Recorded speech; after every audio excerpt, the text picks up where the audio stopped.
Hey everyone! Welcome back to our channel. We're back at Woodlands for another complete project for Linnea Model Unit. This time, our client availed our interior package only. No outside extension and no fence and gate. Literally, inside renovation only ang pinagawa nila dito. So let's start touring you around the house para magka-idea kayo if you intend to renovate your house with a limited budget only at gusto nyo lang matirhan na kaagad. This is very well fit to those who are renting and at the same time, nag-start na ng pagbabayad ng amortization kay Pag-ibig. We have used PVC ceiling panel in maple color para sa mga cove ceiling ng ating ground floor.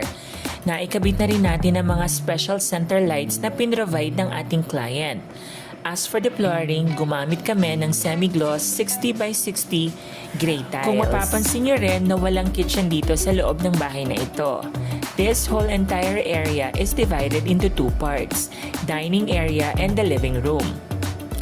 Under the stairs ay gumawa rin kami ng entertainment wall na pagkakabitan ng flat screen TV ng ating client. Behind this wall ay ang storage room na magbibigay additional room para sa mga gamit nila. This toilet was renovated using 60 by 60 glossy wall tiles in gray marble pattern for a very modern touch ng CR na ito. Nakumpleto na rin namin ma-install ang mga toilet accessories like towel holders, LED mirror, shower system, and bidet. Hindi na rin pinapalitan ng owner ang mga existing fixtures sa loob ng CR na ito.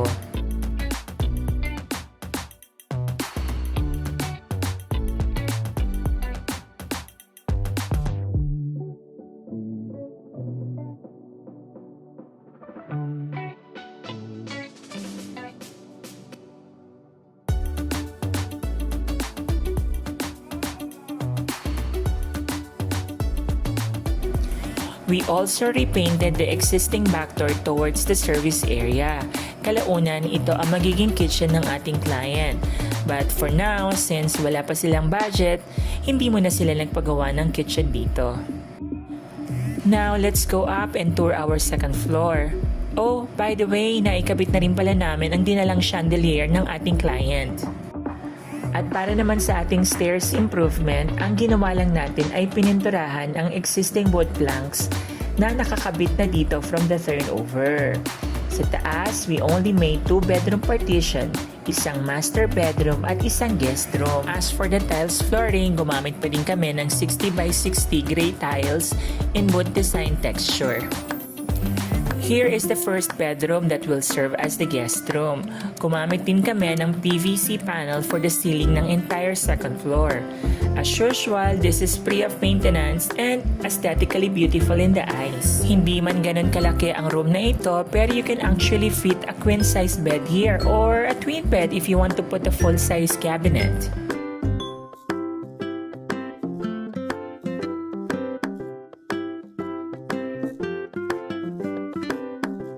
Now, here's the master's bedroom. Obviously, this has a bigger area at marami kang pwedeng gawin sa loob ng kwartong ito. Like setting up a king-size bed and a 6-door cabinet. Pwede ka rin maglagay ng sofa or coffee table. You can run your imagination in making this room according sa gusto mo. Others like it simple and minimalist, and others naman like it extravaganza and over-decorated. Depende na lang talaga iyan sa preferences mo. As you can see, vacant pa talaga ang harap ng bahay na ito. And hopefully, magka-budget na rin si client very soon para naman masecure na niya ang perimeter ng kanyang property. Kasi para sa akin, napakahalaga na magkaroon ng fence and gate ang inyong bahay. This will not only make your house feel homey but more so on your own security, especially with nowadays. Our second floor CR naman, wala na tayong masyadong binago compared to our CR downstairs. Gumamit pa rin tayo dito ng same pattern ng mga wall tiles and floor tiles. Same din ang shower system na ikinabit natin here. So basically, this is just a replica of our CR downstairs.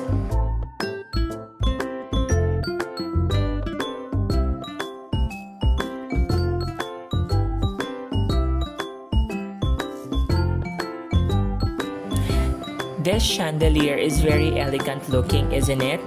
Simple yet very classic. It definitely gives your house the feel of luxury at mukhang pang mayaman.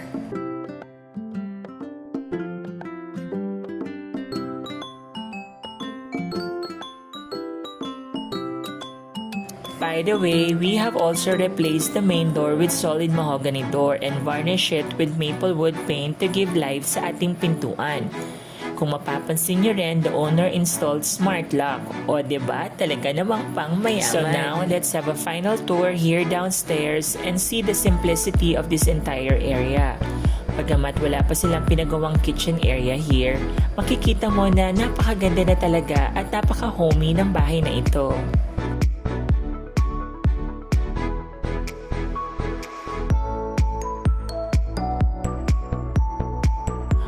Hopefully, nagustuhan nyo na naman ang another successful transformation ng isa na namang Linea unit dito sa Woodland. Always remember sa ating mga avid viewers na ang pagpapagawa ng bahay ay hindi biro-biro.